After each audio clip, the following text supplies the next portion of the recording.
Hi, welcome to another edition of Community Conversations. I'm Lisa Stiller, and today we're interviewing Dr. Van Truong. She's running for school board, Beaverton School Board.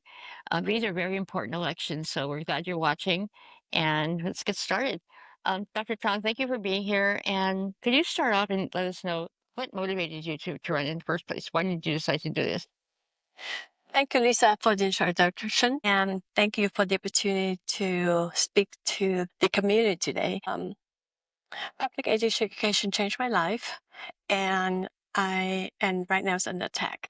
And I believe in strong schools. We give strong resort, we have strong community, and we have strong future for our kids in our society. Currently, Beaverton School District has only 52% of our third graders read proficiency in reading, and we can do better. And this is not acceptable. And I believe deeply in our teachers and students and staff. Excellent curriculum, and there's pocket of excellence with our staff. So therefore, we must see where they are at and duplicate them. Thank you. And now I want you to go back and describe the experience and background that you bring to the position that will help you do all these wonderful things. Oh, thank you. Most of my experience have been um, through my personal life experience. I came here as a refugee, and I started out as a classroom assistant, working all the way up to be a teacher and then principal at different levels, and then came into central office and became ESL director and executive director of teaching and learning, in charge of ESL program, special ed, talent and gifted, IB, and dual language programs. I also have personal life experience of, working parents and working at low minimum wage to raise a family. At the same time, continue my education so I can make the change. I also have managed multi-million-dollar budget while I was in central office. So this experience, are really preparing me to be the board director, because in these positions, you have to be able to understand the community, what happens in the classroom, and also be able to manage the budget professionally, efficiently for our kids. So it sounds like you have experience from just, entry level up to the top. So you kind of know the whole range of things that go on in school district. Yeah. Yes, yes. And the district's facing about a $30 million shortfall, and they 20 million in reserves that they're using for that. But there's 10 million that they need to cut, 10 million that they need to cut from the budget. How would you prioritize where to start with this? So currently we are short $30 million, and 20 million is going to be in reserve and 10 million is going to be additional cut. If we don't receive the federal money and it's going to be additional cut, then we will face another $20 million cut. So it is not just $10 million that we are thinking of right now. It is much more serious. I would focus on keeping student facing resources, meaning teachers, staff, and counselors and social workers, because these are important for our student every day. I will look at other non-essentials, example, contracts, also, looking at a central office and other services that are not really student front facing. I also will keep special programs like CTE, career technical education, art, STEAM, music, and band. And cut has to be strategic. It cannot be just across the board, right? So decision must be data driven and with community input. And we also have to listen to our staff and all our stakeholders and be transparent with the cut, because it's not going to be easy. It's going to be difficult. And we have to make this decision together. And how are you thinking of engaging the community in these budget decisions? There's many ways. I think that we need to be involved community stakeholders. Here, community stakeholders are parents, our staff, when I say staff, I also include a central office staff and principal and leaders and teachers, because they are the one who actually working with together for the district. For community, family community engagement stakeholders, I believe that we need to understand and seek the community that who are most historically underserved under our district currently, like our students who are not successful, our students who in poverty, our students who speak English is not their native language, our special ed students, and our diverse Euro learners. So, how do we involve those parents, those communities? Are really the responsibility that we must do. So, I can give an example of ESL parents. We don't just send home translation material. We don't just have interpreters call their families. We must be engaged in a very different way, like maybe go into the communities, go to the church, go to the apartment, go into the houses where they feel comfortable speaking up, where they feel they have the resources to support them. Because in different culture, maybe education is not a place where they believe that they can have a voice. That's a cultural difference. Yeah. And aside from the budget challenges, which we know are huge, what other big challenges do you see they're facing the district right now? Well, all the budget challenge, other than budget challenge, I think the district is really faced of widened achievement gaps in um, our students are not meeting proficiency level when they're supposed to be meeting at, especially when early learner literacy. If only 52% of our kids meeting proficiency reading level, then we have to remember that these are really like minimum, right? They're not advanced or anything. It's just minimum. And if they don't meet the proficiency, research have said that it will be 4 times more likely that they would not graduate with their peers. So other is also math success, and we just have to have stronger accountability and stronger support for teachers, because investment in teachers is the best way to invest in our kids. Other ones are also decline enrollment, because when you decline enrollment, you have less budget, and so it's like a spiral down. Your enrollment also is tied to how much money you receive too. So you're in Yeah, declining enrollment, yeah. yes, yes.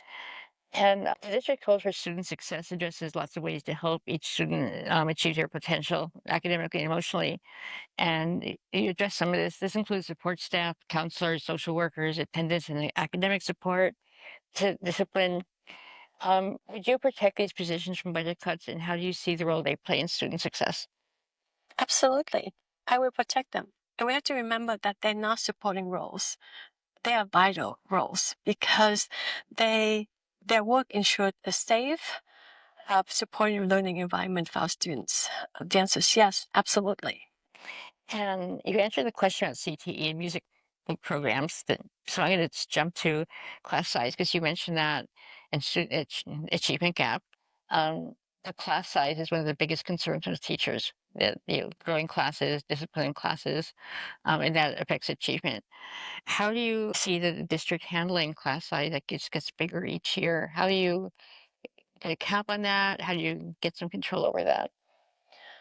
I don't believe in large class size because once you have a large class size, teachers cannot support the student individually. They cannot learn and really like look at the student work or care for each assessment, and uh, it there's no research to say that large class size will help student achievement. So when we reduce class sizes and without budget allocation, where do we look at? We need to look at the greatest need assessment, right? It's again, where do we need to keep our kids at the lowest class size? I also understand that as a principal and have people have done class sizes and schedule in the school, you are able to look at the class sizes and the sessions that you offer, right? So how do you balance those class size and the schedule to keep the most vulnerable students in the class size that they can be taught? I remember working in the schools and continuing adding students to teachers' classes, and it was like, no more kids, no more kids. Yeah, that's what. Nope. Another big issue is attendance, and the continuing rising attendance issue in the school district is really concerning. How would you address this? And how would you also look at the mental health and lack of engagement in the schools and learning process, and illness are cited as some common reasons? And how would you work on those factors? So I believe that we have to build a connection with the students, and we have to build the connection with the families, and we have to track attendance pretty early. We need stronger mental health support and more engaging learning, right? We need programs like CTE, arts, team makers, music, things that can help the kids stay connected in school.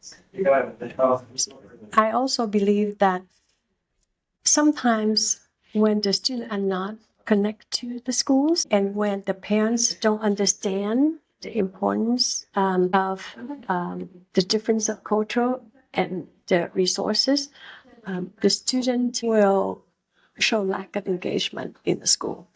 If they don't feel valued, if they don't feel included, and they don't feel like they are represented in the cultural or in the schools, then they're not gonna like being at school.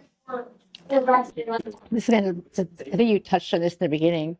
The district values and student goal statement cite a lot about equity, inclusion, language, diversity, and our governor has said that she's going to protect schools from any DEI federal mandates.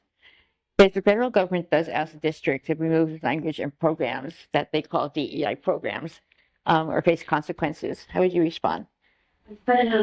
All my career, I have led equity work through courageous conversation by race. I have worked on gender, sexual orientation, and I believe that education, public education, is the greatest equalizer for all. So I have stood up for students when ICE came into the building and trying to, take the students away or to be involved.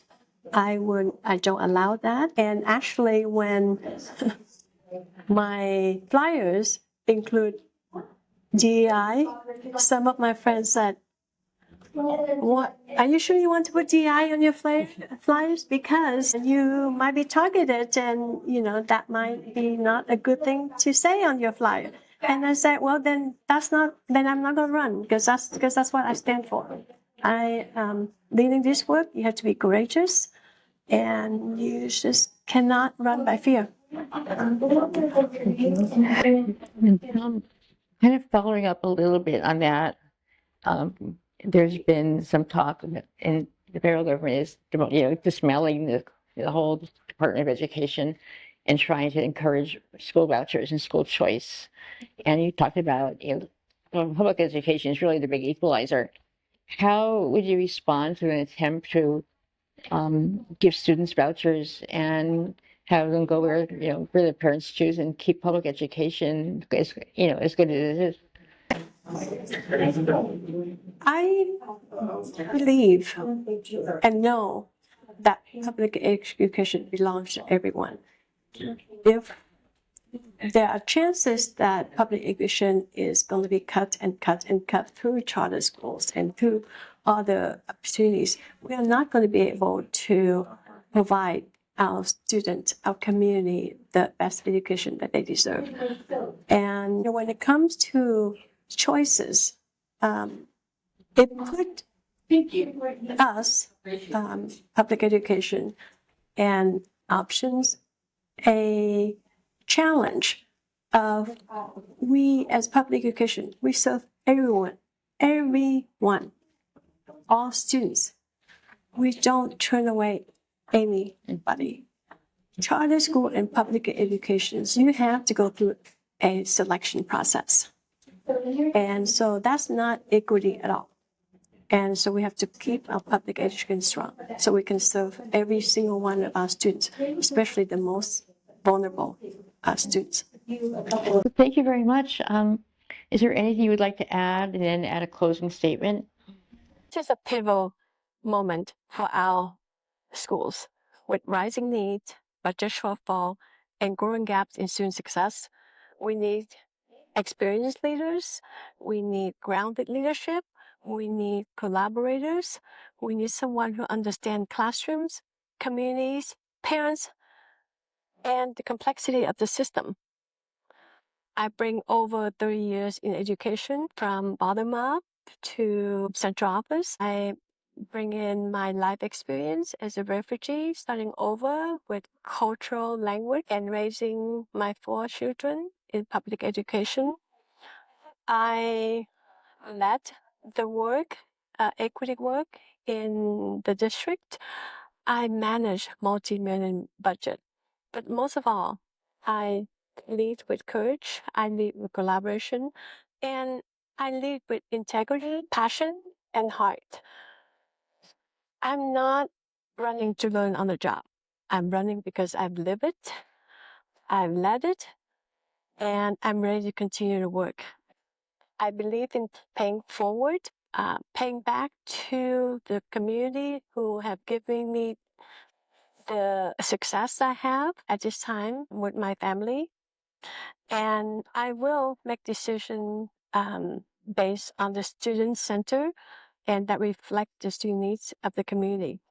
And I would be honored to have your vote and serve Beaverton students, families, and educators with my experience, my heart, and my commitment to this moment demand. Thank you. Thank you for watching Community Conversations. We've been talking to Dr. Van Truong about running for school board. And please remember to go vote. Your ballots are due May 20th. And again, thank you for watching.